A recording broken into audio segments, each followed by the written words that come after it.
Welcome to Mindfulness Manufacturing. My name is Trevor Blondeel. Spending 25 years in manufacturing, I discovered the real impact we have on turnover, communication, and the ability to manage change is how we show up. That's the essence of emotional intelligence. In each episode, we bring a guest or message to expand your skills, engage your people, and grow your organization. So let's jump in.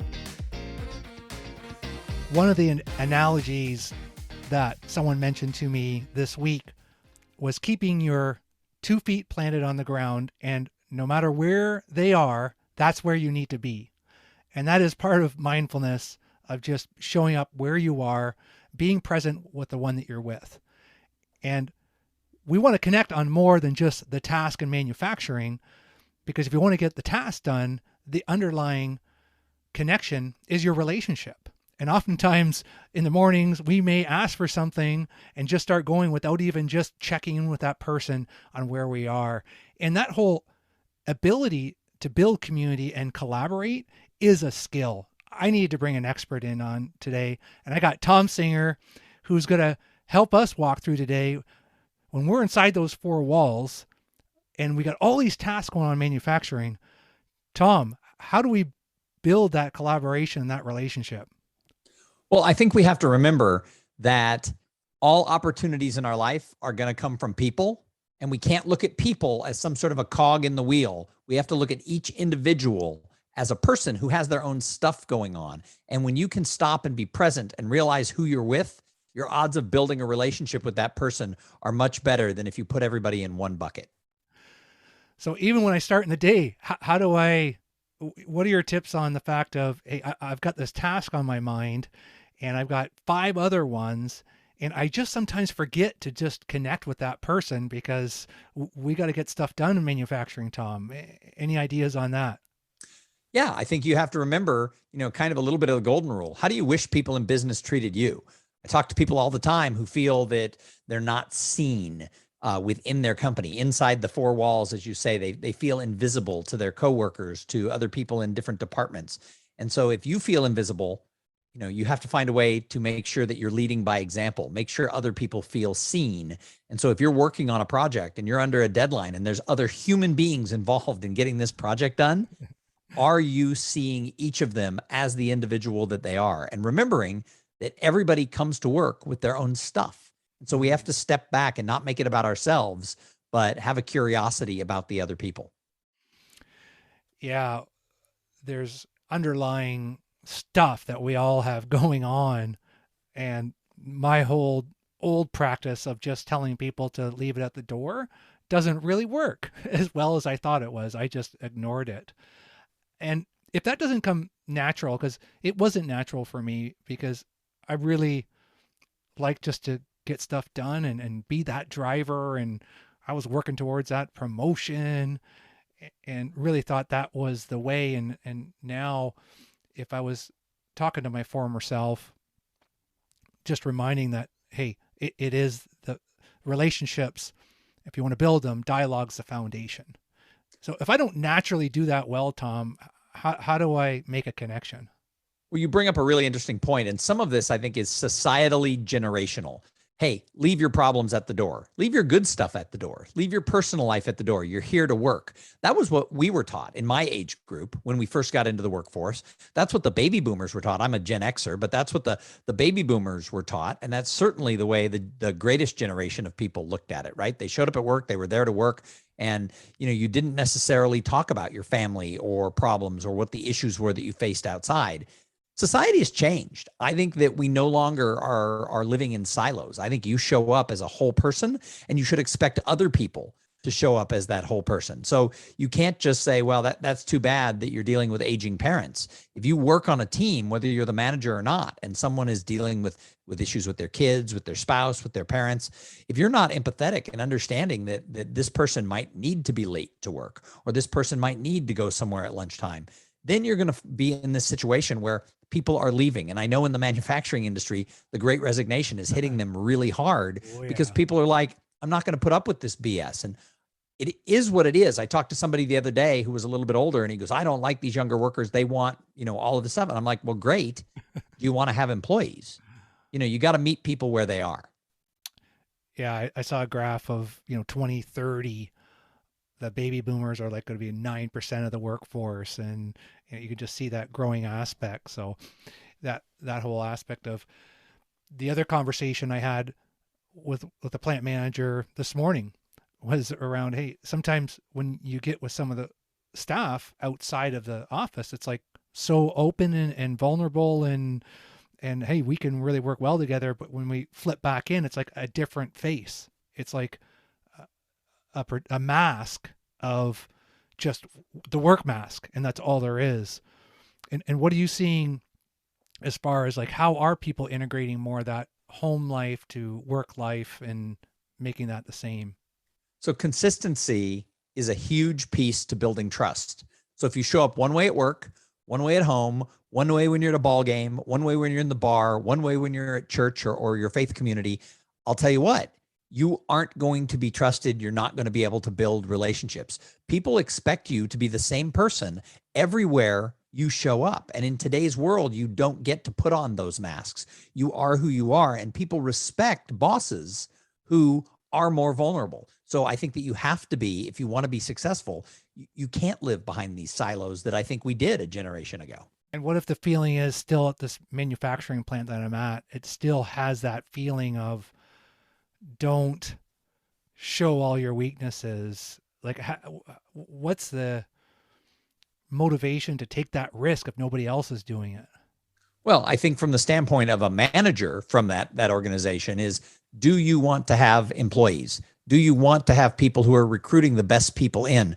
I have a friend who just got a new job, and the way she got the job is she's totally qualified. However, two people in the organization used to work with her, and they basically went to the boss and said, she's qualified and she's awesome on a team. And she just went to the top of the thing and they hired her. She put her application on Monday. She was hired a week later. And people say, well, that doesn't happen. Well, it does if the people on the team are like, yeah, we want to bring in this great person. But here's the problem. If it was dysfunctional, she would have known it because her friends would have told her that. So great people aren't going to come to a dysfunctional workplace. And the only way that you're going to get the best people is your employees have to be ambassadors who want their friends to come involved, because they're not going to bring you someone who's slouchy. They're only going to bring in a good worker. So all of this stuff is intertwined. And I think the biggest problem is if you're trying to say, we're going to live the way we always have lived in this company, then your company is going to have problems. I mean, they've actually done surveys, and people who feel more connected at work, they feel that there's more connection, they stay longer, they work harder, and they're happier. So if you don't want your people to feel connected, if you don't want them to be whole human beings, they're not going to work as hard, they're not going to stay as long, and they're going to be miserable. And you're going to pay the price that we're seeing a lot of companies pay right now. Yeah, and in manufacturing, it is a small world like any industry. I love the fact that, yeah, the people that are thinking about coming to work to your place, they are going to do that interviewing to the side and say, hey, what is it like there? Can you be yourself? What is that like? Which is a struggle sometimes, Thom, in manufacturing, because we're in these four walls.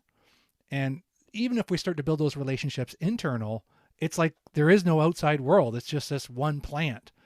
And we're going to see obviously more people moving to different locations and different manufacturing companies. What are you seeing as far as like, how do we keep connection with the outside world? Because we get like, you can't work from home and do different things in manufacturing because we're manufacturing on a shop floor. What are you seeing as maybe a tip on how do people stay connected to the outside? Well, but I think that actually manufacturing companies are seeing both sides. Obviously, on the shop floor, you have to be in the building on the shop floor, but there's more people within that organization, and more people who are in design, more people who are in the accounting department, more people who are in HR, all the different functions that aren't shop floor specific. A lot of these people do want to work remotely. They do only want to come into the office 2 days or 3 days a week because they can be more efficient at home. And so I think that we have to look at this from the whole perspective of the whole organization. So that's the first piece of the question, answer to your question. The second thing is if you're an individual, one of the things you need to do is you need to have a presence online, because the way headhunters find employees is through LinkedIn. It used to be people were found through extreme networks. People who worked in executive search had to have these extreme networks because the only way you would be able to find people was to be connected to sort of those key hub people in any industry or community. Now, LinkedIn is so easy to search, and there's high-end tools that most of us don't know about that recruiters and other people, executive search professionals use that actually allows them to dig down and actually find people very specifically that if you want opportunities, you need to be connected outside of those four walls. Otherwise, you're stuck. If you're the best kept secret for the type of job that you do, and opportunities aren't going to come to you both inside and outside the company. If you're looking to grow a career, or if you're looking to grow a team inside a company, if you don't have engagement, whether that's physically going to conferences in your industry, whether it's participating in trade associations in your industry, or whether it's just having a presence in the online communities that exist for your industry, then out of sight is going to be out of mind. And I will promise you that opportunities are going somewhere. People are getting hired. Manufacturing companies are being hired to manufacture goods and services. You have to make sure that you're not living in a bubble. And many people are, because you just get caught up in that moment and you're in that bubble.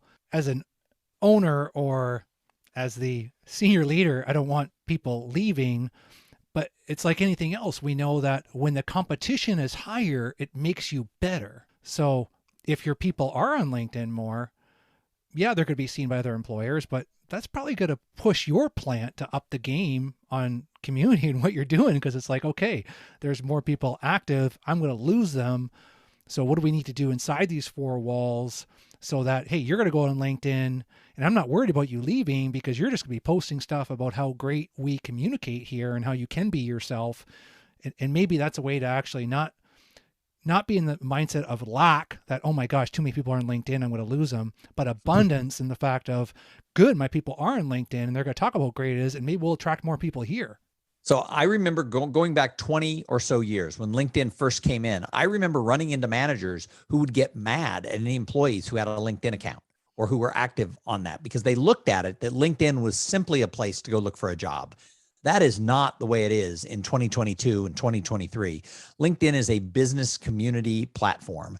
And the idea is, if you don't want your people on there because you're afraid they'll get plucked away, what is it that you're not providing your people that makes being plucked away so attractive? So people don't leave jobs necessarily for more money. Now, every now and then you see somebody who gets a gross amount more money and they go. But most times when you're recruited away, it's a 10 or 15% increase.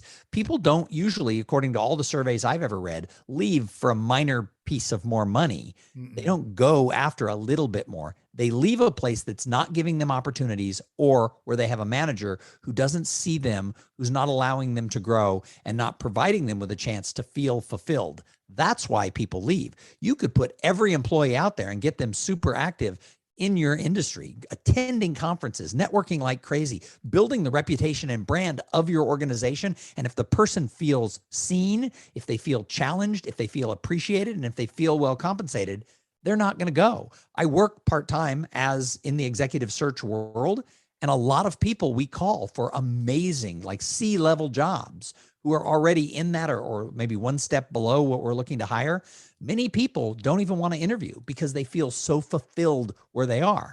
And we could be offering them a title jump, a money jump, a prestige jump, and they're like, yeah, I'm not interested. Now, oftentimes they'll recommend somebody else in their company or somewhere else who is, but there's a lot of people who won't leave where they are because they feel fully engaged. So if you're worried about your people leaving, don't look to, well, will somebody know who they are and pluck them away? Look to, am I building a community? Do they have friends in this workplace?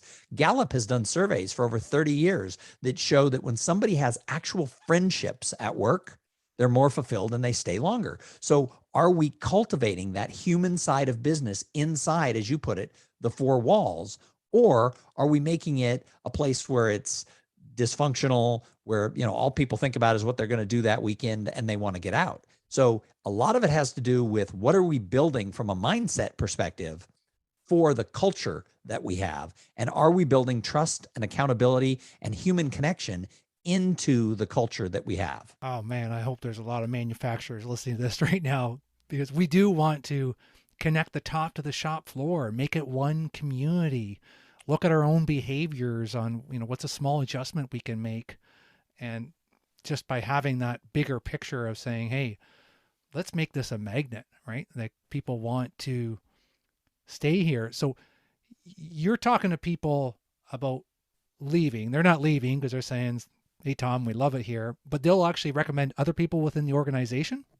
Sure, because here's the thing. Even a boss will recommend somebody under them, because if you're a great boss, you're cultivating the people under you to be able to thrive and succeed in the career that they want to build. And if you don't have a seat at the next table for them, then you want them to do great work while they're with you.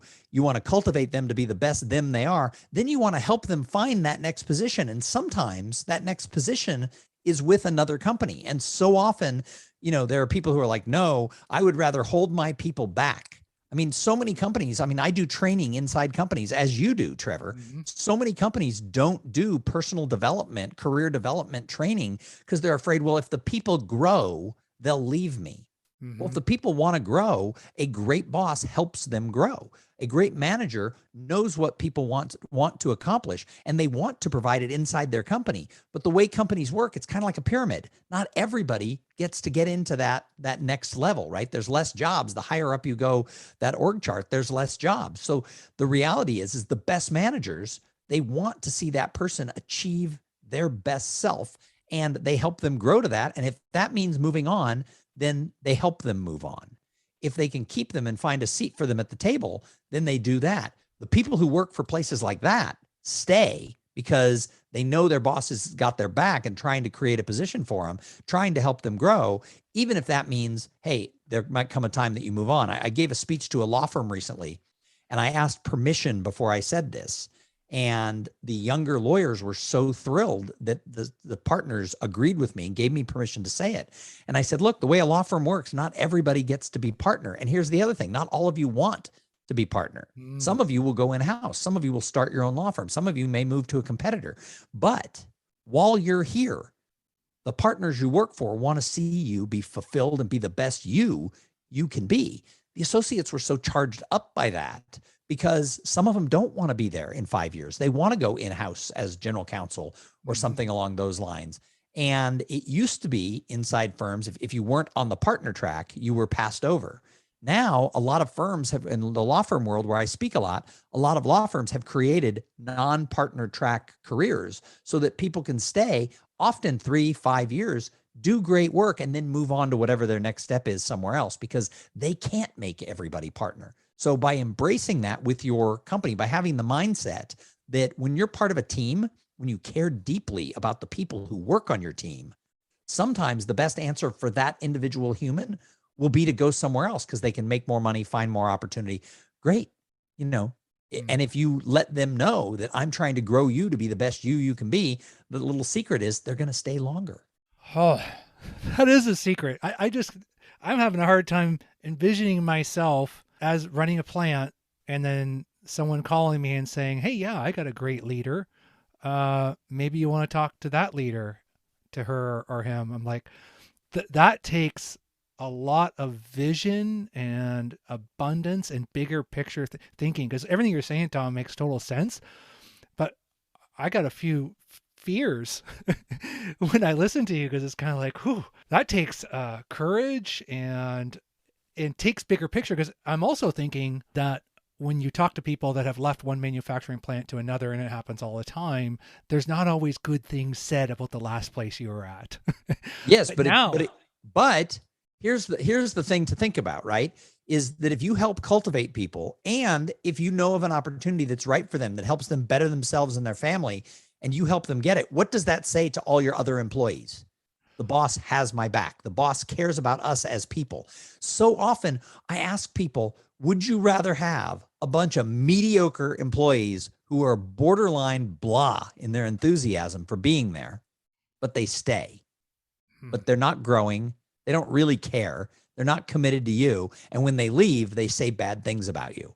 Or would you rather have a whole team of people who love the fact that you've got their back, you know what's going on, and when they leave, they talk up your company? Because Here's the thing. When people say bad things about a company and other people are looking for a job, all they remember is blah, blah, blah, blah, dysfunctional, dysfunctional, dysfunctional. So you don't want people to leave disgruntled. You want people to leave with a happy thing going on. I heard someone tell the story, and she came out of manufacturing. I heard someone tell the story the other day that when she quit to launch her own consulting firm to manufacturing, her boss closed the door and told her, "You will fail." Yikes. Fast forward 10 years later, she is more successful than she ever could have been had she stayed at that company. Her consulting firm is great, all this other stuff. And the reality is that all that boss did by trying to scare her to stay, he literally said, "You got one shot to stay. If you walk out the door, I'll never hire you again. You can't come back." That was his tactic to get her to stay. She didn't stay. She's been extremely successful. But what is her opinion of that company and that person? Here you have a person who's very well now known and successful in the industry. Does that help? That type of a tactic, does that help or hurt that boss and the company? It only hurts. So I think you need to take the opposite thing. Obviously, people come and go. Let's face it. I talk to HR people in a lot of different companies. They're lucky if someone stays 4 or 5 years. So if that's what your average is, how about making those 4 or 5 years awesome? They're going to go. But during the time there, help them grow, bring in speakers, bring in training, encourage them to read, encourage them to do things. If they're going through a rough time, pass a thing around. If their family's having a rough time, and help make sure their kids are fed and cook some casseroles and things like that. When people feel that this place has my back, they forever will say good things about the company, and that helps you recruit. Oh, it's all about street talk. How's it going at this plant? Yeah, stay away from there. I was fortunate that when I left the manufacturing plant, that I left with I got it tattooed on my arm, like it's a great company. And I can imagine that if someone would have said that to me, it definitely would have changed my view on things if they said, "This is your last chance." But I'm not surprised. It's common. So what an opportunity for manufacturing to be uncommon, to separate yourself. This lack of getting the right people, it doesn't take a lot, right? It takes a tweak. But even for me, Tom, and I've been out of it and in the space, what you're saying to me today, it's going to take me some time to process. This is good. So what I do when I go into a company and I work with the team, and not so much people on the shop floor, although that's something you could do as well, but people who have jobs that touch outside your company. They touch the clients, they touch the vendors. They're in the sales or the marketing world where they're looking out to potential customers.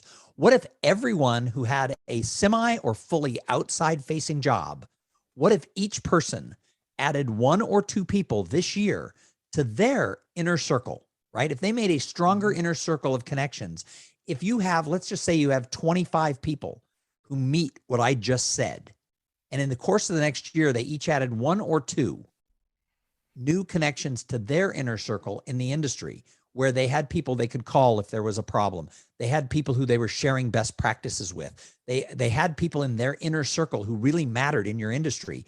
That would be anywhere from 25 to 50. If you had 25 people who had those outside facing jobs and they all added 1 to 2, that would be 25 to 50 new key connections who had a direct line in and out of your company. Do you think that having relationships in your industry could help your company get more clients, be able to find better vendors, be able to recruit better? My answer is absolutely. Now, sometimes people are like, no, I don't want my people having those types of relationships because I'm afraid they'll leave. Goes back to what I said earlier. Great. So you want a bunch of people under a bushel, who aren't living up to their best, who don't have the pipeline to people who can answer questions. You'd rather have that than having this extreme set of connections where information could flow in that could help your company. And you can't just send everybody out there to do this because you don't want, you also don't want people, letting inside secrets go. Sometimes people think, if they know people in the industry over a beer, they'll tell people. Well, no, you educate people. How? Well, what stays inside with the family of the company and what can be shared. But I really believe that the more people are connected, the more you have community and collaboration, the more opportunities come to your company. I was working with one organization and it was a mid-level person who had a great relationship inside another company. And the opportunity came up for maybe those companies could merge and they couldn't really get the top people together. And this one person said, I can make it happen. And the two companies came together because two not senior level people who had a great relationship, who also had great relationships with their bosses, brought people together, and the companies were able to do business together. So it doesn't have to be CEO to CEO. No, you want everyone in your company to be engaged and care about people and have a reputation, because individual companies don't have reputations when it comes to, when it comes to B2C, they do. But when it comes to business, people have relationships with other people. When we talk about what do you remember in different times working in manufacturing, it's always, oh, I remember this group of people that I worked with. We never talk about how many parts we made or what that process was. And there is a fear of sharing information. But let me ask you some advice here. Real situation I got. So I run community programs, Tom. I bring leaders of manufacturing together, and we do a Leading with Emotional Intelligence 6-month program. And then after, I always say, what could Trevor have done better? What's going to make the next group better? And some people are like, I really love connecting with people outside of other manufacturing plants. And I've gotten some feedback where, maybe Trevor, you should focus just on one corporation of manufacturing, because I don't know if I want to tell all the problems I'm having with my people to other manufacturing plants. And I'm kind of thinking, man, we all got them. What can I say to that person, or to maybe have them think differently? So I think that you have to be careful when you share your own things that are going inside your company. You don't necessarily want to air dirty laundry. However, you don't want to share because you're afraid of saying something about your company. But what if you could learn from another company? What if somebody else had been down the path and been kicked in the teeth a few times and learned? Would it be easier? Would you like to reinvent the wheel every time your company has a new problem? Because I will tell you, if your company says, we want to live in a bubble, we don't want to know anybody else, we don't want friendships, for God's sake, with other people because they're our competitors, I see it all the time. I'm an active member of the National Speakers Association, which is how I know Trevor. It's how we met. Analogy. But there are people who are like, oh, I won't go to NSA because I don't want to spend time. That costs money. Why would I spend time with my competitors? Well, the truth is, there's about 6 people in the world of speaking that I have competed with more than once. Usually every time you're up, I'm like, who are the other speakers you're considering? And it's new names. So speakers, they're my competition. But I get more referrals from having friendships with them, and I get more advice when I have a problem, where I can call up all these people and say, okay, we're facing this issue. And they're like, oh, had the same problem last year. Here's the person to call. So I think it's a really bad idea to want your company to be in a bubble, because it becomes an echo chamber, right? It's like, do you only want, if your politics are a certain way, do you only want news that talks to people who have the same politics as you? Do you only want to go to dinner parties with everybody who agrees? I can promise you, in a personal life, you are better off if you have diversity of thought.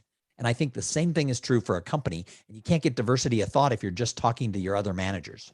Do you want to reinvent the wheel again? Like that I can just leave with on that. Tom, I got to process all this. Helps me even different thinking, and for manufacturing to grow as a community, we have, just like the speakers and how I've learned from you, manufacturing needs to do the same thing and not be scared to think of this, hey, it's just protecting what's in our 4 walls. So if you want to learn more about community and collaboration, follow Thom Singer. We're going to leave some links in the show notes, and grateful for you to share your knowledge with community. For the listeners, what's the last thing for them to remember, Tom? I think you have to remember that all opportunities in life, whether for you as a person, for your department, or for your company, or heck, for your community, for our country, for the world, all opportunities in life come from people. And at the end of the day, people make quick judgments. I'm not saying it's right, but people make judgments about other people. And so you want to remember that, well, yes, people do business with people they know, they like, and they trust. So how do you get known, liked, and trusted? And if you've never thought about that, you might be leaving money on the table. So here's my final question for everybody. Who's doing a better job at building the human side of business, your company or your competitor? Now, a lot of people answer that question going, well, I don't know. I don't know what my competitor does. Great. Would you like to hand them 100% of the human side of business? You want your competitors, if you're not doing the things we just talked about community, collaboration, and the human seeing of the human beings who work with you, and your competitors doing a better job at it, who's going to have more money 10 years from now? I would vote the company that pays better attention to the people side of business. And it doesn't require any capital or tooling. Thanks so much for coming on, Thom. Thank you. Great to be here.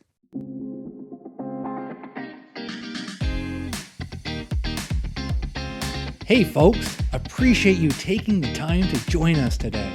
If you enjoyed this episode, share it with someone. Haven't subscribed yet? Do it now. Remember, if you want results, the key is increasing your awareness of how you show up.